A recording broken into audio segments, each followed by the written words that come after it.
अध्यक्ष महोदय, आपल्या जिल्ह्यात असंख्य 30 ते 40 वर्षापासून गायरान जमिनीवर केलेले भोगवाटा वर्ग 2 जमीन धारण केलेले शेतकरी आहेत।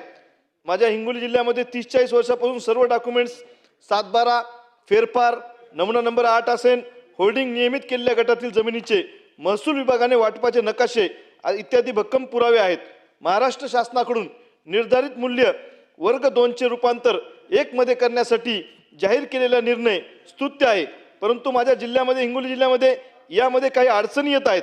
शासकीय कागदपत्रे जमाबंदी महसूल विभागाकडे जमा आहेत। मागच्या 30 ते 35 वर्षापूर्वी आदेशित झालेल्या गायरान जमिनीचे कागदपत्र महसूल विभागाकडे असायला पाहिजेत, परंतु आम्ही मागणी केली असता हिंगोली जिल्हा नवीन झालेला जिल्हा आहे।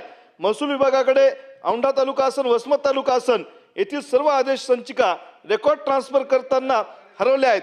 त्यामुळे माझ्या विभागातील काही शेतकऱ्याला तिथे अडचण येत असते। त्यामध्ये डॉक्टर कुंटे साहेब आहेत, त्यांना सुद्धा त्या संदर्भातली एक मोठी अडचण तिथे तयार झालेली आहे।